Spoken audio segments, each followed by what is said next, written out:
하나님의 예정하심과 우리의 자유의지에 대해서 함께 은혜 받고자 합니다. 오늘 창세기 27장에 보시면 이 이삭의 경우처럼 어떤 모범적인 것처럼 보이는 신앙 이면에 그 적극적인 뭐라 그럽니까? 감각적인 그 뭡니까? 만족을 계속 추구할 수 있습니다. 그렇죠? 우리도 마찬가지죠. 또한 이 야곱같이 현실의 자기의 목적 달성을 위해서 하나님을 수단으로 삼을 수 있습니다. 그렇죠? 그래서 우리의 모습과 동일합니다. 우리의 거울이라 볼 수 있습니다. 이 심각합니다. 그렇죠? 참 아이러니한 게 인생이란 게 야곱은 이삭의 편애, 자기 맏아들 에서를 편애한 것이 피해자입니다. 야곱이. 그렇죠? 그 피해를 받았던 야곱이 안타깝게도 그 자식들과의 관계에서도 드러낸 문제가 편애입니다. 왜? 야곱은 이삭이 에서를 사랑한 것처럼 야곱은 동일하게 요셉을 사랑함으로 말미암아 요셉 외에 다른 형제들, 그의 아들들은, 수많은 아들들은 야곱이 어려서 경험했던 그 참으로 유사한 박탈감과 상처를 경험하게 됩니다. 그렇죠? 그래서 그 요셉의 나머지 형제들이 여러 가지 문제 행동을 일으키게 됩니다. 나중에 가시면 이 대를 이어 전수되는 이 관계에 질긴 생명력을 우리가 발견할 수 있습니다. 이게 타락한 DNA가 우리 속에 끊임없이 흐르고 있다 이겁니다. 우리 조상 아담으로부터 우리 내면 세계도 이게 흐르고 있다. 그게 뭡니까? 구체적으로 얘기해서 두려움과 불안, 거짓과 속임수, 편애와 집착, 질투와 경쟁입니다. 우리가 이런 이삭이나 야곱의 행동으로 말미암아 그들이 당하는 여러 가지 결과들을 우리가 성경에서 확인해야 합니다. 근데 그것을 단순히 인과응보다 사필귀정으로만 보시면 안 됩니다. 왜냐하면 그 속에는 하나님의 뜻과 계획이 숨겨져 있습니다. 그리고 또 하나는 뭐냐? 아브라함의 가족들에게만 원인이 있는 것이 아니고 그 당시에 시대 상황, 사회적인 상황도 포함됩니다. 이를테면 이런 거지요. 브라질에서 나비가 한번 날개짓을 하면 그 여파가 어디까지 닿는다고요? 미국 캘리포니아에 토네이도가 분다. 이게 나비 효과라는 게 있습니다. 그렇죠? 그래서 미국이 재정부처로 말미암아 재채기를 하면 온 세계가 독감에 걸린다는 얘기가 있어요. 그래서 일파만파 퍼지는 거거든요. 인간의 잘못된 행동 하나로 말미암아 이렇게 모든 영향이 미치게 되는 겁니다. 이걸 우리가 바라봐야 합니다. 그래서 그 이면에 하나님께서 하나님의 경륜이라는 게 있어요. 하나님의 계획과 목표, 그 하나님의 섭리가 그 밑에 더 크게 창대하게 흐르고 있다는 사실을 우리가 직시해야 합니다. 그렇죠? 오늘날 우리 현대 인구가 70억 정도 됩니다. 그러나 그 70억은 알게 모르게 다 서로가 관계가 연관되어 있습니다. 그렇죠? 그래서 하나님이 역사하실 때 그런 가정적, 사회적 요인 그 모두를 다 포함한 하나님의 역사가 이루어진다 이 말입니다. 그래서 그렇죠? 우리가 쉽게 예를 들어 봅시다. A팀과 B팀이 싸우잖아요. 프로 선수의 축구가 붙어서 가장 좋은 방법은 뭡니까? 둘 다 이기는 방법이죠. 그렇죠? 안 그렇습니까? 둘 다 이기면 얼마나 좋을까? 근데 그게 아니다. 그죠?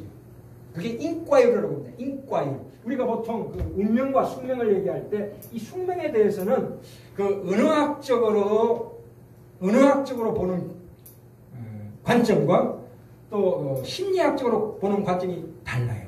그래서 이거는 굉장히 헷갈리는 부분이라 그냥 숙명은 빼고 운명으로 따져봅시다. 운명이라는 건 뭡니까? 변할 수 없는 어떤 운명이라고 우리가 이해를 하죠. 통상적으로 그렇게 우리가 이제 개념을 적읍시다. 어렵게 가지 말고 자, 그러면 우리의 운명이라는 게 도대체 뭡니까, 이게? 운명이 정해져 있습니까? 정해져 있지 않습니다. 안 그렇습니까? 정해져 있습니까? 자, 그런데 희한하게 하나님은 예정하셨다고 나옵니다. 야곱은 선택하시고, 그러니까 하나님의 예정하시면 하나님의 권위로, 권위라는 것은 뭐냐? 결정권자라는 거예요. 결정권자. 결정권자예요. 왜요? 하나님은 창조주 되시고 우리의 생명은 어디서 시작됐습니까? 하나님께서 우리를 만드셨다. 이렇게 나옵니다. 만드셨다. 우리가 봤습니까? 못 봤습니다. 그러나 우리가 살아가다 보면 하나님께서 우리 결정권자라는 것을 정확하게 인지하게 됩니다. 아, 그렇구나. 그렇죠? 하나님은 나의 하나님이시구나. 나의 창조주 하나님이시구나를 깨닫는 것이 바로 선택된 자의 마음의 경험입니다. 그렇죠? 이 야곱은 하나님이 택한 자예요. 자, 누구는 선택하고 누구는 버렸다를 생각하기 이전에 이 창세기 27장에서는 이 선택된 자와 선택되지 않는 자의 그 구별을 가르쳐주고 있습니다. 자, 그러면 보셔요. 저는 20대 때 처음 예수 믿고 난 다음에 이 27장을 읽을 때 너무 충격받았습니다. 왜냐하면 이게 무슨, 아니, 성경에 뭐 이런 내용이 있나.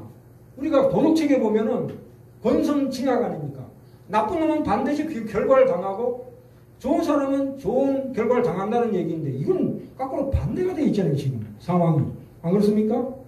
이 이삭부터가 참으로 신실하지 못한 신앙을 가지고 있어요. 안 그렇습니까? 우리가 볼 때에. 아니, 왜 야곱하고 에서를 차별합니까? 이거 잘못된 신앙이죠. 자기 마음속에 우상숭배가 있다는 얘기예요. 우리가 완벽한 하나님의 신앙을 드러낼 단계가 아니라요, 지금 상황이. 그냥 하나님은 하나님으로 나의 창조주 되시는 것만 알고 있지, 하나님에 대해서 우선적으로 하나님을 진실로 100% 온전한 신앙이 아니다 이거예요. 이삭 마찬가지죠. 리브가도 마찬가지고 야곱도 마찬가지예요. 그래서 남편을 속여서 축복을 받아내는 장면이 나옵니다. 이 야곱이라는 이름 자체가 에스의 발꿈치를 잡았다는 뜻인데 이게 속이는 자라는 뜻이에요. 쉽게 얘기해서 사기꾼이라는 뜻이에요. 사기꾼.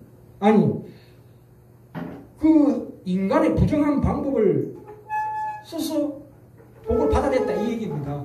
근데 사실 이 시점에서 우리 생각해 봅시다. 야곱하고 리브가가 자기 아버지 이삭을 속이지 않고 이렇게 얘기했다 칩시다. 아니, 아버님 생각해 보세요. 하나님께서 야곱을 택하셨잖아요. 그러니까 야곱에게 먼저 복을 주시는 게 순리 아니에요. 이렇게 얘기했다면 아마 조금 달라졌을지 모르는데 그렇게 안 했다 이겁니다. 그러면 속인 것이 축복을 받는데 역할을 한 겁니까? 안 한 겁니까? 전혀 역할을 한 거 아니에요. 야곱이 속이든 안 속이든 어차피 축복은 야곱에게 오게 돼 있는데 인간이 이 곤모술수를 써가지고 그렇게 속였다는 거지. 자, 여기에 대한 결과를 야곱은 처절하게 봤습니다. 나중에 이 요셉, 그렇게 사랑하던 요셉이 애굽의 총리가 됐을 때 창세기 42장에 보면 요셉이 자기 정체를 안 밝혔어요. 그래서 야곱과 그 수많은 형제들이 엄청나게 고민했습니다. 야, 애굽의 총리가 우리를 죽이려고 이리 가라 저리 가라 하는구나. 그 마음에 엄청난 갈등을 겪는 그런 과정을 다 거칩니다. 왜 그래요? 자기가 다 뿌린 씨앗을 그대로 거두는 거예요. 그래서 우리가 하나님의 선택을 받았다 할지라도 자기의 잘못된 내가 뿌린 씨앗은 반드시 받습니다. 그것은 벌로 받는 게 아니고 징계로 받습니다. 그죠? 우리가 부모가 자녀가 어린 아기가 저 펄펄 끓는 국소처럼 기어갈 때 어떻게 합니까? 부모가 내비둡니까? 아니죠. 잡아서 얘 이놈아 딱 때리죠. 안 그렇습니까? 보이잖아. 국소신데. 그래서 이 권위라는 것은 굉장히 중요합니다. 내가 하나님을 믿느냐 안 믿느냐는 하나님의 권위를 인정하느냐 안 하느냐 이게 이 차이예요. 다른 거 없어요. 이 선택이라는 게 뭡니까? 내가 하나님을 권위를 인정하는 거예요. 내 운명의 결정권자는 누구냐? 하나님이시다. 내가 아니다. 이거예요. 내가 아니다. 자, 우리는 보통 세상 가운데 살 때 권위를 갖고 싶어 합니다. 누구나 어떤 환경에서도 권력을 갖고 싶어하는 게 인간의 죄된 본성이에요. 그래서 우리가 하나님을 논할 때 하나님과 나를 1대1로 서로 권위 싸움을 하면 그게 바로 죄예요. 가장 큰 죄가 이거라고. 인간은 권위적일 수가 없습니다. 그래서 우리가 구원이란 건 뭐냐면 이 자유의지의 자유란 건 뭐냐면 무한대로 다 벗어나서 하나님 뜻을 떠나서 무한대하게 광야에서 헤매는 게 아니고 그걸 자유라고 그러지 않고 우리가 자유라는 것은 바로 그 권위 속으로 들어가는 것을 자유라고 합니다. 죄의 종에서 의의 종으로 들어가는 게 이게 자유, 진정한 자유의 진정한 의미예요. 그렇습니까? 그런데 인간은 자기 자신이 권위를 가지려고 해요. 내 운명을 어떻게 좌지우지하려고 하는 그 생각이 꽉 차 있어요. 그게 아니란 얘기지. 네 운명은 누가 결정하냐? 그 결정자가 누구냐? 하나님이시다 이거야. 하나님이시다. 그게 발버둥 칠 필요 없다 이거야. 물론 한만에 이게 성사되는 건 아니지만 그래서 이 야곱이 이 속인 형과 아버지를 속인 대가를 엄청나게 받습니다. 마치 20년 동안 생고생합니다. 제 삼촌 라반이 집에 가서 라반이 그 품값에 대해서 참으로 여러 번 속았고 또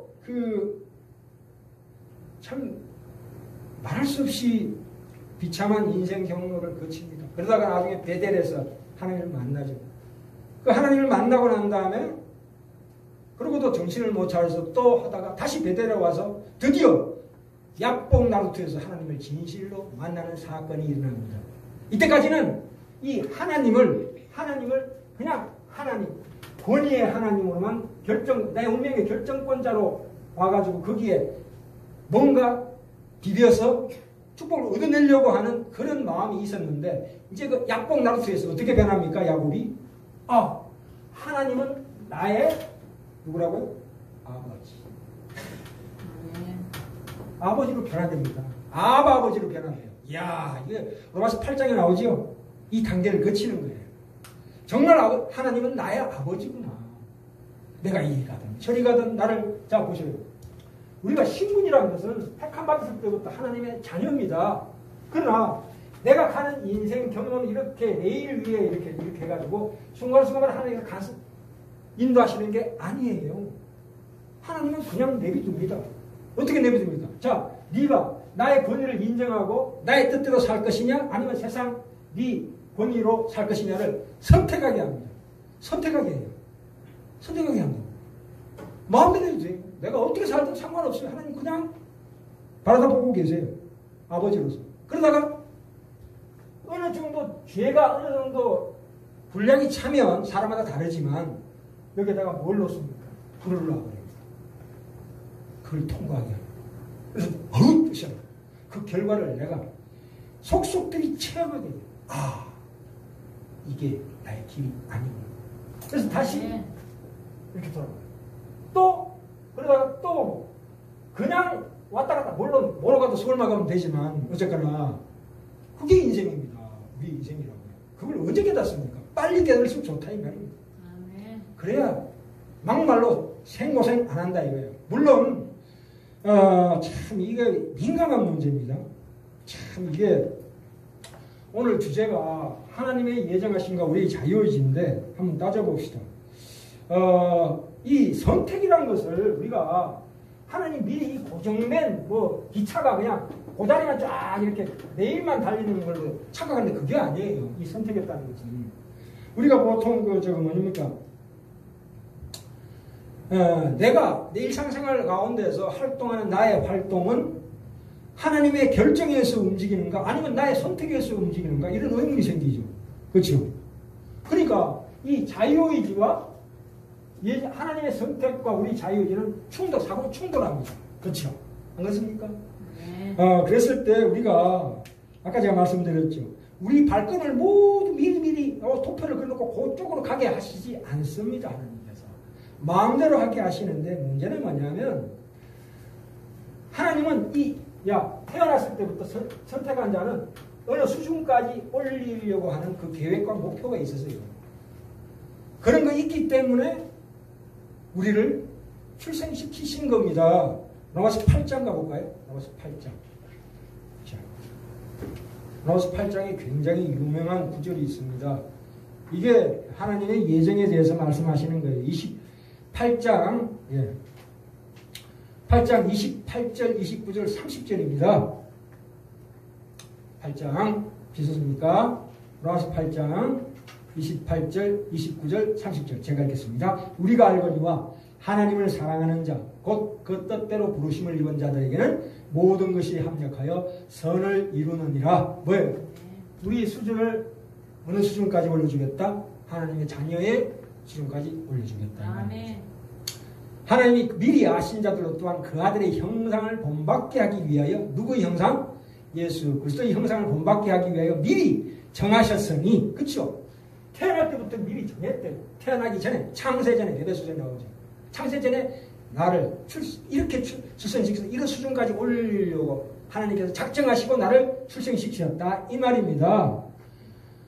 그 아들의 형상을 본받게 하기 위하여 미리 정하셨으니 이는 그로 많은 형제 중에서 맏아들이 되게 하려 하심이니라. 이제 아버지로 나오는 거예요, 이제는. 그렇죠? 자, 14절, 15절, 16절 볼까요? 자, 14절, 15절, 16절 똑같은 얘기입니다. 물 하나님의 영으로 인도함을 받는 그들은 곧 하나님의 아들이라.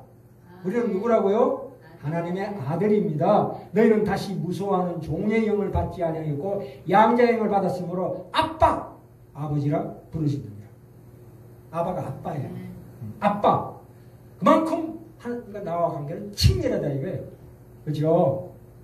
그래서 16절 성령이 친히 우리 영으로 더불어 우리가 하나님의 자녀인 것을 증거하시나니 자녀이면 또한 후사 곧 하나님의 후사요 그리스도와 함께한 후사니 우리가 그와 함께 영광을 받기 위하여 어떻게 하라고요?